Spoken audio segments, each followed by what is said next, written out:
Bom dia, boa tarde ou boa noite, sejam bem-vindos a mais uma aula aqui da disciplina de Algoritmos de Monte Carlo. Vamos começar?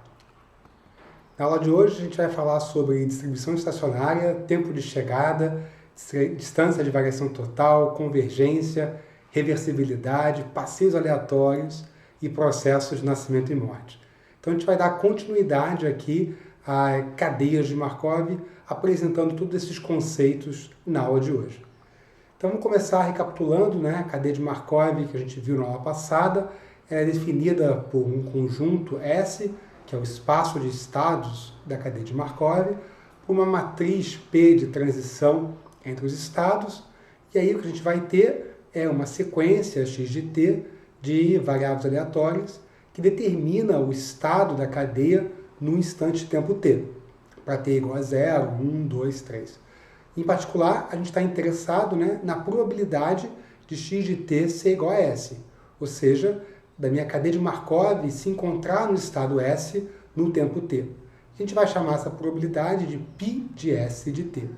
E, inclusive, esse vetor π de S de t vai ser escrito, esse valor vai ser escrito como um vetor π de t, um para cada estado, né, da minha cadeia de Markov. E a gente viu na aula passada que esse vetor π de t pode ser computado iterativamente, né? Porque π de t é igual a π de t menos 1 vezes a matriz P de probabilidade. Eu posso desenrolar essa recursão e chegar, então, que π de t é igual a π de 0, que é a distribuição de estado inicial, vezes P elevado a t. Ok? A pergunta que a gente vai querer se responder na aula de hoje é para onde vai esse vetor π de t? Conforme o tempo passa, para onde que vão as probabilidades, né, desse vetor? Será que isso depende de π0? Okay? E aí a gente pode pensar numa possível convergência aqui. A primeira observação é que x de t, a minha variável aleatória, ela não converge. X de t, né, é o estado que eu me encontro no tempo t, e esse x de t vai sempre representar um estado diferente da cadeia de Markov. Mesmo que o tempo vai para o infinito, eu continuo mudando de estado para estado. A segunda observação é que a probabilidade de x de t ser igual a SI pode convergir. Okay? A probabilidade de eu encontrar a minha cadeia no estado SI, ou, se eu quiser contar as coisas, e olhar para a fração de vezes que x de t é igual a SI, para, né, vários t's diferentes, talvez isso possa convergir, essa probabilidade de encontrar o meu sistema no estado SI. Então a gente está interessado exatamente nisso, em valores de t grande. Em particular, né, o limite quando t vai para o infinito de π de t. Lembrando aqui que π de t é um vetor, e eu sei, né, que esse π de t pode ser escrito como π0 vezes p elevado a t. Então eu estou interessado em entender para onde vai a convergência, a possível convergência desse vetor. Mas temos que formalizar esse limite, porque π aqui é um vetor e não um valor real. Bom, então vamos falar de uma coisa muito importante, que é a distribuição estacionária de uma cadeia de Markov. π vai ser um vetor, distribuição de uma cadeia de Markov, que tem uma matriz de transição P, e a gente vai dizer então que esse vetor π é uma distribuição estacionária se essas duas condições são satisfeitas. Bom, a primeira condição está dizendo que π é um vetor de probabilidade, né? Se eu somar todas as componentes dele, isso me dá 1, e cada componente é maior ou igual a 0. E a segunda está satisfazendo essa equação, π vezes p é igual a π. Tá? Então eu posso escrever essa equação matricial de maneira iterativa, né? Escrevendo π de i é a somatória em j de π de j vezes pji. Então nada mais é do que a notação matricial aqui. Muito bom. Então se o meu vetor π satisfaz essas duas condições, eu vou dizer que esse vetor π especial é chamado de distribuição estacionária. Então repare que multiplicar π por p, eu tenho π de volta. Então o nome, né, de distribuição estacionária vem exatamente disso, porque parece que o meu sistema, nesse vetor π, está estacionado, eu não tenho mais evolução. Então, repara que se π de 0 é uma distribuição estacionária, então π de 1, que é igual a π de 0 vezes p, vai ser igual a π de zero. Então, eu estou estacionado aqui com esse meu vetor especial, porque quando eu multiplico ele pela matriz P, eu obtenho ele de volta. Então, essa distribuição ela é chamada de distribuição estacionária, uma distribuição especial. Vamos olhar aqui o nosso modelo on-off, que a gente apresentou na aula passada, né, um modelo com dois estados, on e off, e com essa matriz P aí de probabilidade. Então, o claim aqui, né, o argumento, é que π igual a 8, 11, 3, 11 é uma distribuição estacionária. Então, como é que a gente verifica isso, né? Bom, eu posso basicamente pegar esse vetor, multiplicar pela matriz P e ver se eu ganho ele de volta. Então, se eu fizer isso, né, pegar o vetor e multiplicar pela matriz P, eu vou ter essas duas equações e a gente vai ver, então, que, de fato, π de 1 é igual a 8, 11 e π de 2 é igual a 3, 11. Então, de fato, eu tenho que esse meu vetor π é uma distribuição estacionária dessa cadeia de Markov. Bom, então, se π de 0 for igual a π, então π de 1 vai ser igual a π de 0 vezes p, que é igual a π. Então, repara que se eu começar essa minha cadeia de Markov com esse vetor π, eu tenho que todas as sequências, π de 0, π de 1, π de 2, todas elas vão ser iguais a esse vetor π. Porque o sistema está estacionado nessa distribuição e é por isso que o nome dessa distribuição é distribuição estacionária. Muito bom. Vamos falar de um outro conceito, que é o conceito de tempo de chegada, e eu vou definir então T e J como sendo o tempo medido em transições que é necessário para sair de um estado SI e chegar a outro estado SJ da minha cadeia de Markov. Em inglês isso é conhecido como heating time. Então esse número de transições, T e J, obviamente é uma variável aleatória, porque eu começo no estado I, no estado SI, e eu vou andar pela cadeia até chegar no estado SJ. Então eu vou fazer um certo número de transições para chegar lá, e esse número de transições é o que eu estou chamando de T e J. Então vamos chamar de tal e J o valor esperado dessa variável aleatória. Então, para definir claramente, T e J é o mínimo T, tal que x de t é SJ e x de 0 é igual a SI. Então eu começo no SI e vejo qual é o menor tempo que eu preciso para bater, pela primeira vez, né, no estado SJ. Então repare que eu estou interessado no primeiro tempo que eu visito o estado SJ. Muito bom.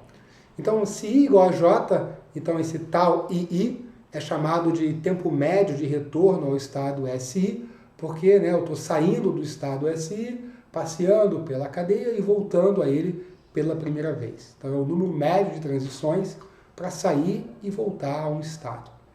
Uma coisa importante aqui é que esse tempo de chegada não depende de π de t, porque a gente está condicionando em começar o processo, começar essa excursão no estado SI. Então, eu posso jogar fora o meu vetor de probabilidade aqui para encontrar essa variável. Muito bom.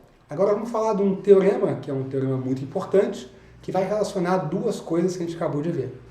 Então, para qualquer cadeia de Markov irredutível e aperiódica, conceito que nós vimos na aula passada, e para qualquer dois estados SI e SJ, a gente vai ter o seguinte. O primeiro deles é que a probabilidade de T e J ser menor que infinito é igual a 1. Tá? O que significa isso? Que a probabilidade desse tempo de ir para o estado I, para o estado J, ser infinito, ou seja, se eu ficar passeando pela cadeia, saindo do SI e nunca chegar em SJ, essa probabilidade é zero. Então não tem chances de eu ficar passeando pela cadeia, circulando, sem nunca chegar a um estado SJ. Eu sempre vou chegar lá. Okay? Pode ser um tempo muito grande, mas eu sempre chego lá. E a segunda notícia é que o valor esperado de T e J, o nosso tal e J, vai sempre ser um número finito. Okay? Nunca é infinito. Então, não só eu tenho certeza que eu vou chegar saindo de SI no estado SJ, eu também sei que o tempo médio para fazer isso vai sempre ser finito. Então, essa é uma excelente notícia. Tá? Então, não tem como, numa cadeia de Markov, você demorar um tempo infinito para sair de um estado e chegar em outro, no caso médio. O valor esperado nunca pode ser infinito. Muito bom. Agora sim, a gente vai relacionar a distribuição estacionária com o tempo de retorno, utilizando esse teorema. Para qualquer cadeia de Markov irredutível à periódica e para qualquer estado SI, a gente tem a seguinte relação. O π de I vai ser igual a 1 sobre tal de II. Então, a distribuição estacionária do vértice I, do estado I, vai ser igual a 1 sobre o tempo médio de retorno ao estado I. Então, se eu conhecer o tempo médio de retorno de um estado, eu conheço a distribuição estacionária daquele estado. Tá? A intuição aqui é que, na média, se você pensar na cadeia de Markov, na evolução dela, ela visita o estado SI uma vez a cada tal II passos. Isso dá a intuição dessa relação de que a probabilidade estacionária do vértice I é 1 sobre o tempo médio de retorno ao próprio estado. Vamos voltar ao nosso exemplo aqui. Então, lembrando o meu modelo on-off, a gente viu que π, aqui 811 e 311, é uma distribuição estacionária, e aí com isso eu poderia computar o tempo médio de retorno do estado on, que é o estado 1, e o estado off, que é o estado 2. Então, o tempo médio de retorno, tal 1 é 1 sobre π1, que vai dar 11 sobre 8, e o tempo médio de retorno, tal 22, vai ser 1 sobre π2, que vai dar 11 sobre 3. E aí, de maneira intuitiva, a gente vê nesses dois números, 1.3 e 3.6, e se você olhar para a cadeia de Markov, faz todo sentido, porque a probabilidade do on ficar em on é muito maior do que a probabilidade do off ficar em off. Então, o tempo médio de retorno ao estado on, que é o estado 1, vai tender a ser menor do que o tempo médio de retorno ao estado off, que é exatamente o que a gente está observando aqui nesses números. Muito bom. Agora a gente precisa falar de uma maneira de medir distância entre dois vetores, porque afinal de contas eu quero tentar falar sobre convergência do meu vetor π. Então, para fazer isso a gente precisa de uma métrica que vai medir a distância entre dois vetores de probabilidade. Existem várias maneiras de fazer isso e uma delas é conhecida como variação total. É uma métrica entre dois vetores de probabilidade. Então, seja alfa e beta dois vetores de probabilidade da minha cadeia de Markov, a distância de variação total entre eles é dada por essa equação. Então, dTV aí é a distância de total variation, TV é total variation, variação total em inglês, dos dois vetores alfa e beta é 1/2 vezes esse somatório, que passa por todas as componentes do vetor e pega o módulo da diferença componente a componente. Então, αk menos βk corresponde à componente k do meu vetor, pego a diferença, tiro o módulo, somo isso, divido por 2. Repara que se α é igual a beta, se os dois vetores são iguais, então a distância de variação total entre eles vai ser 0 e vice-versa. Okay? Então, essa é uma métrica para a gente calcular a distância entre dois vetores. Além disso, esse número, ele sempre vai ter um valor entre 0 e 1. Vamos ver um exemplo. Imagina dois vetores de probabilidade com a mesma dimensão. Aqui a dimensão é igual a 5, está aí alfa e beta. Então, a distância de variação total entre eles, eu posso aplicar a fórmula anterior, calcular o módulo da diferença elemento a elemento, dividir por 2, isso vai dar 0,3. Uma coisa importante é eu considerar uma sequência de vetores, α1, α2, α3, e aí eu posso dizer então que essa sequência de vetores vai convergir para um vetor beta, em variação total, se esse seguinte limite é satisfeito. Ou seja, se o limite em t da distância de variação total de αt e beta for igual a 0. Então, repare que a distância de variação total é um número real, então eu posso usar limite, como a gente está acostumado aqui. E a gente vai dizer que se isso acontecer, essa minha sequência de vetores está convergindo, converge para o meu vetor beta. Muito bom. E isso é fundamental para a gente poder falar agora de convergência de cadeia de Markov. E vamos ver esse teorema, terceiro teorema aqui da aula de hoje, que diz o seguinte: para qualquer cadeia de Markov irredutível e aperiódica, e para qualquer condição inicial π0, a gente tem que o limite em t da distância de variação total entre π de t e π é igual a zero. Okay? Lembrando aqui que π é a minha distribuição estacionária da cadeia de Markov. Então, repare que eu estou pegando o π de t, calculando a distância de variação total entre ele e a distribuição estacionária, olhando para essa distância conforme t vai para o infinito, e o que a gente tem é que essa distância está indo para zero. E isso independe da minha condição inicial π0. Okay? Então, é um teorema muito forte que diz para a gente que a distribuição em t, né, a distribuição dos estados da cadeia de Markov em t, vai convergir para a distribuição estacionária, independente de como você começa, né, a distribuição inicial, como você começa o processo. Além disso, uma segunda parte desse teorema é que esse π é único. Okay? Só tem distribuição π para a qual você vai convergir. Então, você sempre converge para essa mesma distribuição estacionária, independente da condição inicial. Okay? Então, esse π também é chamado de, essa distribuição estacionária, também é chamado de estado estacionário ou de equilíbrio da cadeia de Markov. São todos sinônimos. Distribuição estacionária, estado estacionário ou equilíbrio da cadeia de Markov. Então, são um teorema muito importante para a gente. Muito bom, mas como é que eu encontro esse vetor π, né? Como é que eu encontro essa distribuição estacionária? Tá? E aí tem três ideias. A primeira é um método iterativo, porque eu consigo computar π de t, né, utilizando π de t menos 1, ok? Então eu posso fazer essa multiplicação de vetor por matriz até algum critério de convergência. E pelo teorema anterior, né, a gente sabe que esse vetor π de t, a distância entre ele e π está indo a zero, então eu posso usar isso como sendo uma maneira de aproximar, né, o meu vetor π, a minha distribuição estacionária. Bom, o segundo método é um método direto, porque a gente sabe que o vetor, a distribuição estacionária, satisfaz essa equação, π igual a πp. Né? Então eu posso resolver esse sistema de equações, adicionando a equação soma de π igual a 1, né, para todo i. Então eu tenho mais essa equação, juntando esse sistema, eu posso resolver ele e então encontrar a distribuição estacionária. E o terceiro método é o método de Monte Carlo, que é tentar estimar a distribuição estacionária, gerando amostras utilizando a própria cadeia de Markov.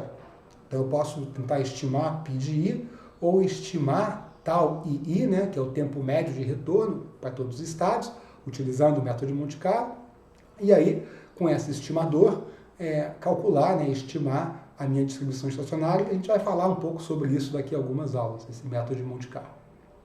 Bom, vamos ver então, voltar aqui ao meu exemplo on-off e tentar encontrar a distribuição estacionária dele. Então, repara agora que eu tirei os números e coloquei letras, então ele está parametrizado com P e Q aqui. Então eu posso escrever o sistema de equações, π de i é o somatório J, π de J, PJI, e o somatório I de π de i tem que ser igual a 1. Bom, esse meu sistema vão ter três equações, né? A primeira, π de 1 é igual a π de 1 vezes P1 mais π de 2 vezes P2, 1. E aí eu substituo 1 menos P e Q aqui. E a segunda equação é π de 2 igual a π de 1 P1, 2 mais π de 2 P2, 2. Substituo aqui P1 menos P. E minha terceira equação é que π de 1 mais π de 2 é igual a 1. Então, com essas três equações agora, eu tenho duas incógnitas, que é π de 1 e π de 2, e eu posso resolver elas aqui. Tá? Por exemplo, eu posso substituir π de 2 é igual a 1 menos π de 1 na primeira equação, substituo isso lá, e encontro, então, que π de 1 é Q dividido por P mais Q. Consequentemente, π de 2 vai ser P dividido por P mais Q. Então, a gente tem agora, né, de maneira analítica, a distribuição estacionária dessa cadeia de Markov, π de 1 e π de 2. Muito bom. Vamos falar agora de um outro conceito, que é o conceito de reversibilidade, que é uma classe especial de cadeias de Markov. Tá? A gente vai ver que uma cadeia de Markov ela pode ser reversível ou ela pode não ser reversível. Então, algumas cadeias de Markov vão ser e outras não vão ser. Então, é uma classe especial de cadeia de Markov e a gente vai usar ela bastante quando a gente falar de métodos de MCMC, de Markov Chain Monte Carlo. Muito bom. Então, o que significa isso? Significa que a cadeia de Markov é reversível no tempo. Então, de maneira intuitiva, essa evolução de x de t, né, a evolução das variáveis aleatórias, ela vai ser o mesmo se t está indo para frente ou se t está indo para trás. E a gente vai deixar isso claro já já. Então, uma cadeia de Markov é dita reversível por uma distribuição de probabilidade π, se e somente se essas equações valem. Então, π de i vezes p de j tem que ser igual a π de j vezes pji. Então, repara que do lado esquerdo aqui eu estou multiplicando, né, a probabilidade de estado vezes a probabilidade de transição. Então, eu posso pensar que isso é meio que a massa de probabilidade fluindo de SI para SJ.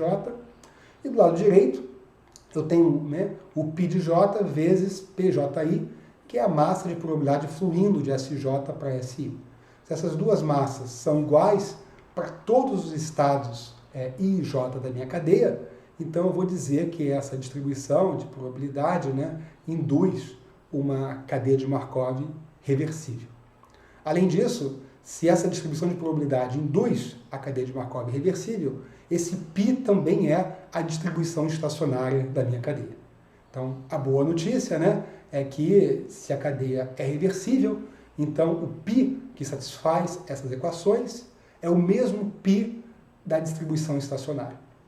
Então eu posso pensar que reversibilidade confere, né, à cadeia uma forma ainda mais forte de equilíbrio, porque basta eu satisfazer essas equações aqui para encontrar a distribuição estacionária. É claro que isso tem que valer para todo par de vértices I e J, S e SJ. Muito bom. Vamos falar agora de um tipo de dinâmica chamado passeios aleatórios, que é uma dinâmica em cima de um grafo. Então eu começo com um grafo não direcionado e conexo, e aí eu vou colocar um andarilho que vai passear pelo grafo de maneira aleatória, sem preferência para onde ele vai e sem memória. Então, sem preferência significa que ele escolhe uniformemente o próximo vértice entre os vizinhos do vértice atual. E sem memória quer dizer que ele sempre faz isso, independente do passado dele. Okay? Então está aqui um grafo, okay? Não direcionado. Eu vou colocar o andarilho aqui no vértice 1 desse meu grafo, e ele vai andar por esse grafo. A cada instante de tempo t, ele transiciona para um vértice vizinho. Então, nesse meu exemplo aqui, se eu começar no estado 1, ele pode ir, né, no tempo 1, né, no estado 0 eu estou no estado 1, no tempo 1 eu posso ir para o estado 2 ou para o estado 3. E a probabilidade de eu ir para o 2 é meio, e a probabilidade de ir para o 3 é meio. Por que que é meio? Bom, porque o vértice 1 tem grau 2, então eu escolho uniforme entre esses dois vizinhos. Tá? Então eu posso escrever as probabilidades de transição entre todos os estados aqui, tá? E recuperar a minha matriz P de transição. Ok, então esse meu andarilho vai induzir uma cadeia de Markov sobre aquele grafo. Então é uma maneira de colocar o grafo em movimento, né? Eu boto um andarilho nele e com isso eu vou ter uma cadeia de Markov. X de t é a minha variável aleatória que denota o vértice onde o andarilho se encontra no tempo t. Okay? Então, a matriz de transição de probabilidade pode ser computada dessa forma, d-1, que é a inversa da matriz diagonal, onde na diagonal eu tenho o grau de cada vértice vezes a matriz A, que é a matriz de adjacência do grafo. Né? Lembrando que a matriz de adjacência é uma matriz que codifica as arestas do grafo. Né? A e J é igual a 1, essa é a minha matriz, se e somente se I e J são vizinhos. Né? Caso contrário, A e J é igual a 0. Então, o produto dessas duas matrizes me dá a matriz P. Uma outra maneira de escrever P é pensar que P de IJ, né, a probabilidade de eu ir do estado I para o estado J, vai ser 1 sobre D de I, onde D de I aqui é o grau do vértice I, se I e J são vizinhos. Né? Se J não é vizinho de I, então essa probabilidade é 0, eu não consigo em um passo chegar lá. Então é outra maneira de construir a minha matriz de transição de probabilidade. Muito bom. Agora uma pergunta muito boa é qual a distribuição estacionária do passeio aleatório, né, do meu andarilho. Tá? Então, a sugestão é que essa aqui é a distribuição estacionária. Π de I vai ser o grau do vértice I dividido por K, onde K aqui vai ser a soma de todos os graus do grafo, que é igual a 2 vezes o número de arestas. N aqui é o número de arestas do meu grafo. Okay? Então, essa é a distribuição estacionária, e isso é realmente incrível, porque a probabilidade estacionária associada ao vértice I só depende do grau dele, né? K aqui é a minha constante de normalização, estou somando para o grau de todo mundo. Então repara que vértices que têm o mesmo grau no meu grafo vão ter a mesma probabilidade estacionária, independente de onde eles estão no grafo, né? Eles podem ser vizinhos no grafo, ou podem estar a uma distância muito longe um do outro no grafo, a probabilidade associada a cada um deles é exatamente a mesma. Okay? Além disso, essa cadeia de Markov ela é reversível, porque a gente pode verificar que π de I, com esse π de I que eu elenquei em cima, vezes P e J vai ser igual a π de J vezes PJI. Tá? Então, isso é uma notícia muito boa, porque nesse caso de passeios aleatórios, a gente tem, né, essa noção de equilíbrio ainda mais forte. Isso significa que tanto faz o andarilho andar para frente ou andar para trás, digamos, a dinâmica vai ser a mesma, né, quando eu tenho passeios aleatórios aqui. Muito bom. Então, vamos pegar um exemplo, está aqui meu exemplo anterior, está aqui o andarilho no vértice 1. Então, a minha constante de normalização é a soma dos graus de todo mundo. E aí, se eu somar os graus de todo mundo, isso sempre vai ser igual a 2 vezes o número de arestas, que nesse meu exemplo aqui é 24. E aí, o meu vetor π, o meu vetor de distribuição estacionária, vai ser nada mais do que o grau de cada vértice dividido por essa constante 24. Então está aqui o vetor π e a gente vê, né, que os vértices de mesmo grau têm a mesma probabilidade. Em particular, a probabilidade estacionária de um vértice é linearmente, né, proporcional ao grau dele. Um vértice que tem um grau 2 vezes o outro vai ter 2 vezes mais probabilidade. Então repara que essa distribuição estacionária, né, ela não depende de onde o andarilho inicia, e a gente sempre tem essa distribuição estacionária, ela é única. E outra maneira de pensar nela é pensar que, depois de um tempo muito grande, você começa um andarilho no vértice 1, deixa ele passear por esse grafo, depois de um tempo muito grande, se você se perguntar onde é que está o andarilho, qual é a probabilidade de eu encontrar ele em um vértice, vai ser justamente essa distribuição estacionária dada por esse vetor. Muito bom. Vou falar de um outro processo, um processo de nascimento e morte, que também é um tipo de cadeia de Markov bastante específico, e é meio que a generalização do modelo ONOV para mais estados. É uma cadeia de Markov, uma classe de cadeia de Markov muito utilizada, porque muitas aplicações práticas recaem sobre um processo de nascimento e morte. Então, nesse processo, eu tenho K estados, ok? E eu tenho transições apenas entre estados vizinhos, com possíveis loops do estado para ele mesmo. Então, eu tenho o estado 1, 2, 3 até K, e eu só posso ir para o estado anterior ao meu, depois do meu, ou ficar no meu. Então, isso vai dar origem a uma matriz de transição que vai ser tridiagonal. Então, está aqui o desenho dessa minha cadeia de Markov com K estados. Repara que eu tenho S1, S2 até SK, e eu só tenho transições entre estados vizinhos e o loop do estado para ele mesmo. Então, essa cadeia de Markov é chamada de processo de nascimento e morte. Tá? Em geral, π de I, I mais 1 e π de I mais 1i, que são as probabilidades de ir e voltar, elas vão atender alguma lei de formação. Tá? E por causa disso, o modelo é geralmente bastante simples, bastante regular. A gente vai ver um exemplo já já. De qualquer maneira, a gente poderia pensar na distribuição estacionária dessa cadeia de Markov, sem parametrizar ela, usando essas probabilidades, esses parâmetros todos. Então, a gente pode assumir que a cadeia de Markov é reversível e depois ver se vai dar certo. Tá? Então, se ela for reversível, a gente tem que π de I vezes PIJ é igual a π de J vezes PJI. Então, vamos tentar resolver esse sistema de equação, que é mais simples que o sistema de equação π igual a πp. Okay? Então, vamos definir π como sendo um possível candidato, né? E depois assumir algum valor para π1, o estado inicial. Então, se eu fizer isso, eu consigo usar essa equação aqui para escrever π2, né? Porque substituindo π2 naquela primeira equação, eu tenho que π2 vai ser π1 vezes π12 dividido por p21. Agora eu posso fazer essa mesma equação entre o par de estados 2 e 3. Se eu aplicar essa equação entre o par de estados 2 e 3, eu vou conseguir isolar π3, que vai ser π2 vezes π23 dividido por p32. E aí eu já computei π2, né? Então eu posso substituir π2 aqui e ter então π3 em função de π1. Eu posso seguir fazendo isso e então eu vou escrever qualquer π de i em função de π1. É o produtório das probabilidades que vão dividido pelo produtório das probabilidades que vêm. Okay? Muito bom. E quanto vale π1, né? Será que eu consigo escrever π de 1 aqui?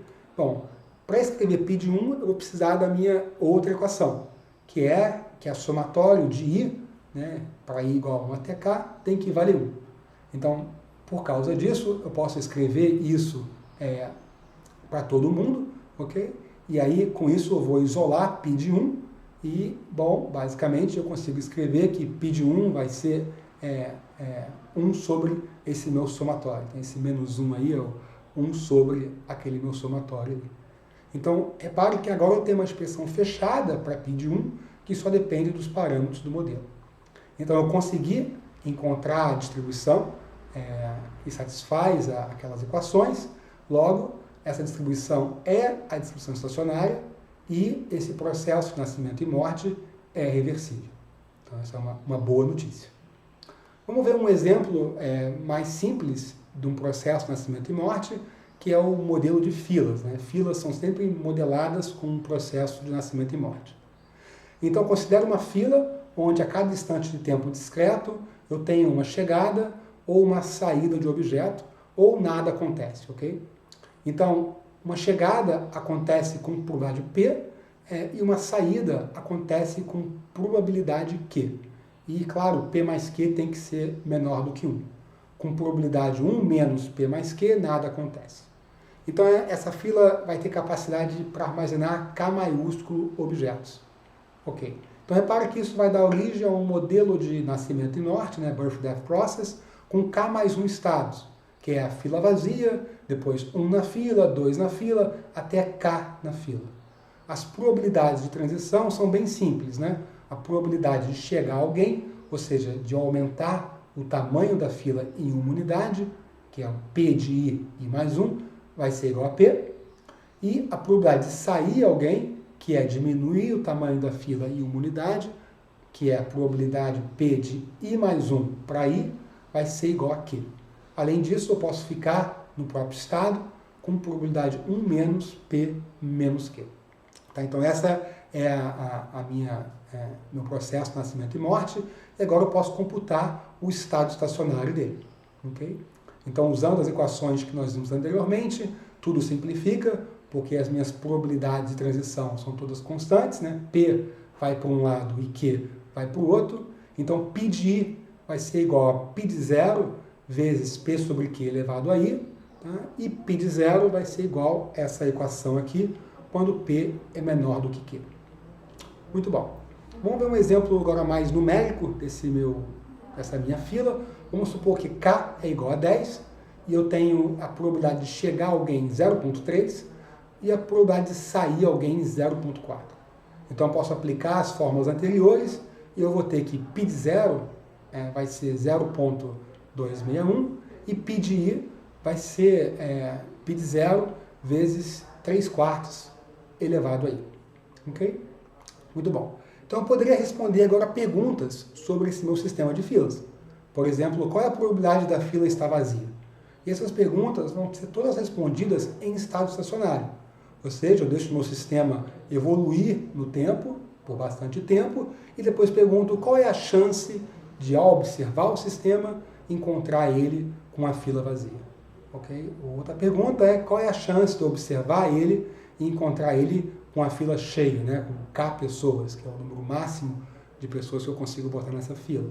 E a outra pergunta é, na média, né, qual o valor esperado do tamanho da fila nesse estado estacionário? Tá? Então a gente pode responder essas perguntas utilizando essa distribuição estacionária que a gente computou. Em particular, a probabilidade da fila estar vazia vai ser 26%, né? A probabilidade da fila estar cheia, se você substituir, vai ser 1,5%, né?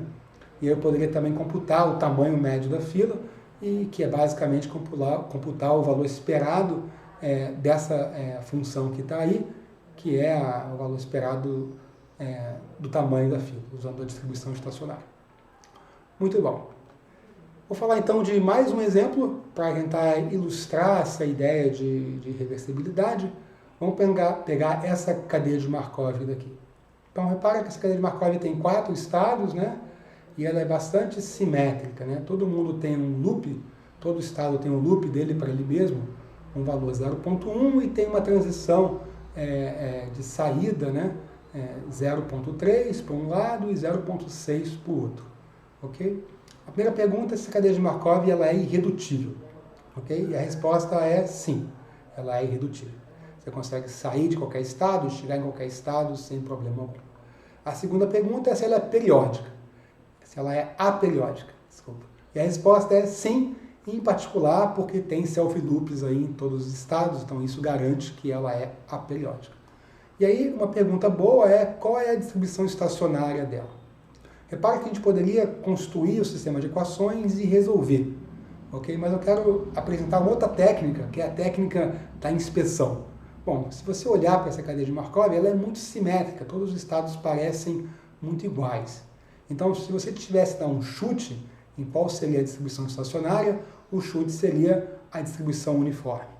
Então, π de i aqui vai ser 1/4 para i igual a 1, 2, 3 e 4. Ou seja, a distribuição estacionária é a distribuição uniforme em cima dos estados da cadeia. E você pode verificar facilmente, né, que esse chute está correto, vendo que as equações satisfazem a nossa definição π igual a πp. Né? Ela atende essa definição para que π seja uma distribuição estacionária. Muito bom. Agora uma outra pergunta é se essa cadeia de Markov é reversível. Okay? E aqui a resposta é um pouco diferente, porque a resposta é não. Essa cadeia de Markov não é reversível. E a maneira de mostrar isso é eu pegar um par de vértices, por exemplo, o vértice 1 e 2, e mostrar aqui, né, o fluxo de probabilidade de 1 para 2 é diferente do fluxo de probabilidade de 2 para 1. Okay? Então, eu tenho 3,20 indo numa direção e 3,40 indo na outra direção. Então, essa cadeia de Markov não é reversível. Você poderia estar pensando, mas se o π for diferente, eu poderia ter um π diferente? E a resposta é não, porque a gente sabe que se ela é reversível, ela é reversível por π, que é a distribuição estacionária, que é igual a 1/4 para cada vértice. Então, não, essa cadeia de Markov não é reversível.